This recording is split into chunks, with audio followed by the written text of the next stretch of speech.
Reka tubashimire kandi tubahe ikaze mukurikira amakuru y'ibiganiro tubagezeho gatanu kuri gatanu.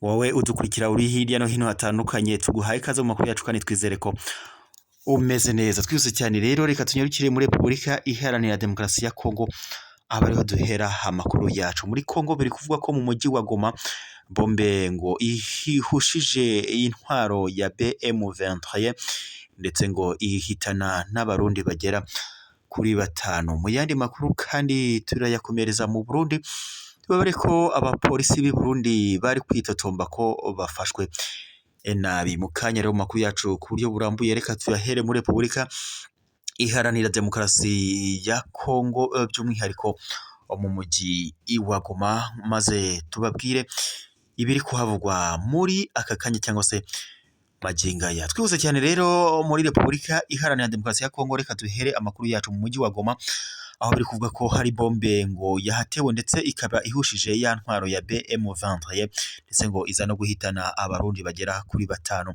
Nk'uko amakuru aturuka Kongo akomeje bivuga ko mu mujyi wa Goma mu burasirazuba bwa Repubulika Iharanira Demokarasi ya Kongo, ahitwa ku kimashini muri Mibambiro, hasanzwe nyine hateretse imbunda nini ya BM23 ikoreshwa n'ihuriro ry'ingabo zirwanya umutwe witwaje intwaro wa M23. Bivuga ko rero hatewe amabombe. Nk'uko rero bigutangazwa, bivuga ko ngo hataramenyekana uruhande rwateye izo bombe, nubwo biri gukekwa ko ngo ari umutwe witwaje intwaro wa M23 bitewe nuko ngo izi bombe zaturutse mu bice igenzura bya Masisi. Nk'uko biri gutangazwa rero, bivuga ko izo bombe zo kuri uyu wa kane Mata 2024 zatewe mu masaha ya mu gitondo, aho rero amakuru adukesha imboni ndoko nyine aturuka muri Kongo akomeza kugenda avuga ko byibura abasirikare batanu babo mu ngabo z'u Burundi aribo bahitanywe n'imwe muri izo bombe, ndetse mu gihe abagera ku 8 bo ngo baje kuhakomerekera. Nk'uko rero biri gutangazwa, biri kuvuga ko nyine iyo bombe yabuzeho gato ngo isenye ya mbunda nini yitwa BM23 ndetse isanzwe ikoreshwa n'abo ku ruhande rwa leta ya Kongo. Ngo akenshi kandi iyo mbunda bivuga ko ariyo iba iri gukoreshwa muri ibya bihe M23 ikunda kwandika ko ngo leta ya Kongo iri kurasa abuhumyi mu baturage b'abasivile. Nk'uko rero ibinyamakuru byegamiye ku ruhande rwa leta ya Kinshasa birimo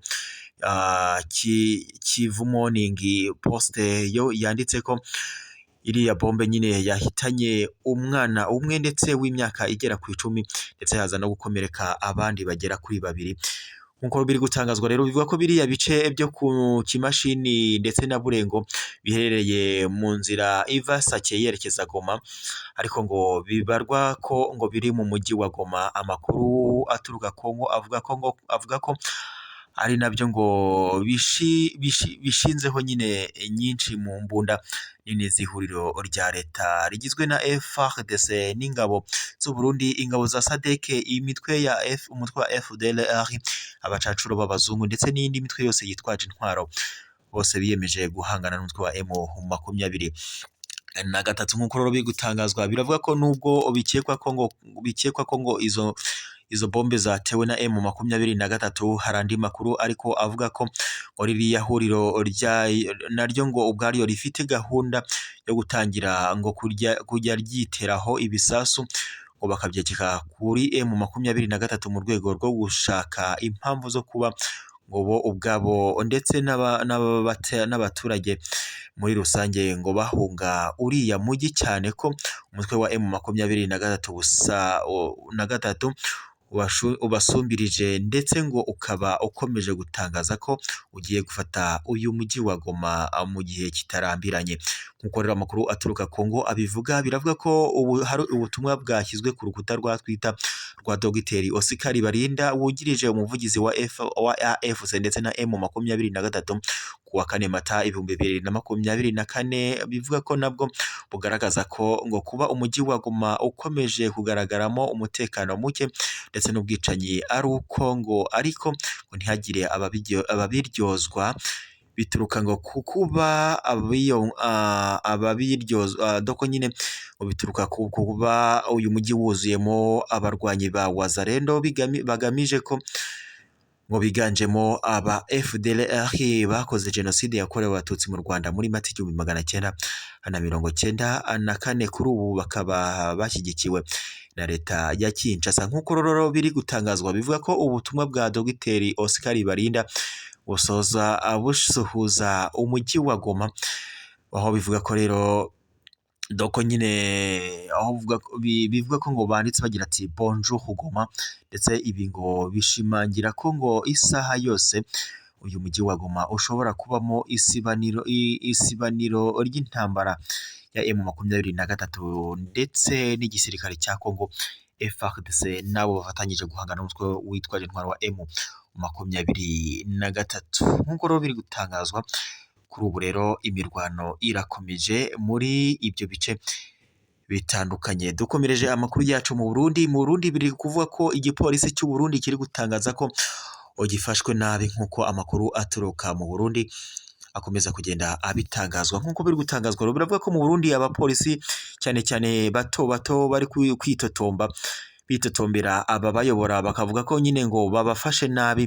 Aho rero aba bapolisi bavuga ko ngo aheshi mu gihe kinini gishize nyine bari gufatwa nabi, ngo ndetse ibi bigaragara by'umwihariko ngiyo bahawe mitasiyo bagomba kwimuka bakavanwa mu gace bari barimo barakoreramo bakajyanwa mu kandi. Nk'uko rero biri gutangazwa ko bafashwe nabi by'umwihariko, ndetse bakavuga ko ari nko mu gihe ngo aba bapolisi baba ngo bahinduriwe aho bakorera, ngo aho baba boherejwe mu bindi bice bitandukanye bagiye gukoreramo, ndetse ibizwi nka mitasiyo mu ndimi z'amahanga. Bakavuga ko rero ngo ubwabo ibi babikorerwa n'ababahagarariye cyangwa se n'ababayobora muri uyu mwanya cyangwa se muri iki gice. Biravuga ko rero aba bapolisi bitotomba bakavuga ko ngo ababahagarariye babafata nabi, mu gihe ngo umupolisi aba yimutse ubwenge ari we yishakira uburyo ari bugere aho agiye, kandi ngo mu gihe aba afite ibikoresho bitandukanye nka matera, amavarize ndetse n'imyambaro n'ibindi bikoresho bitandukanye. Abapolisi bakomeza kuvuga ko aho ngo ahambere nyine aho iyo bavuye aho baba bakoreraga bakajya aho bagiye gukora cyangwa se aho baba bimukiye, ngo bibasaba kwishakira imodoka ibatwara, mu gihe kandi ngo ubusanzwe ipolisi cyangwa se polisi ubwayo ariyo odoko igomba kubashakira imodoka zibatwara. Ibi kandi bibaye mu gihe bivuga ko ngo bavuga ko nyine ngo iyo hari umupolisi ugaragaje ko ngo agize cyangwa se agaragaje ko ibi bikorerwa abapolisi ngo atari byiza, bivuga ko ngo afungwa iminsi igera kuri 15 izwi nka 15 jours d'emprisonnement. Donc nyine bivuga ko nyine ngo iba yiswe iyi minsi 15 mu ndimi z'amahanga bayita 15 jours d'emprisonnement. Nyuma nyine ngo bakaza ndetse kuyifungwamo, nk'uko amakuru aturuka mu Burundi akomeza kugenda abitangaza. Ibi kandi bibaye mu gihe mu minsi yashize amakuru yaturukaga mu Burundi n'ubundi yavuga ko abasirikare ba leta abapolisi doko b'u Burundi bafashwe nabi kugeza no ku rwego batabasha guhabwa imyambaro, mu gihe imyambaro yabo iba yamaze gusaza. Kuri ubu rero abapolisi b'u Burundi bakomeje kwitotomba bavuga ko bafashwe nabi n'inzego za polisi zibahagarariye, by'umwihariko ababa babahagarariye mu bigo bitandukanye baba bagenda abakoreramo. Turabashimiye mu makuru yacu mwari mukurikiye, reka tuyasubikire hano, mukomeze kugira impagarike n'ubugingo. Gusa kuri wowe waba utarakanda subscribe cyangwa se abone bitewe n'ururimi ukoresha, ndagushishikariza gukandaho maze ukazajya uba uwa mbere kubona amakuru n'ibiganiro tukugezaho 5 kuri 5. Ndabashimiye, mukomeze kugira impagarike n'ubugingo. Tubagezaho amakuru abatandukanye avugwa hano mu karere k'ibiyaga bigari, by'umwihariko tubagezaho amakuru harimo aravugwa mu nzego z'umutekano ndetse na politiki. Turabashimiye, mukomeze kugira impagarike n'ubugingo. Amakuru yacu yo nakagaruka.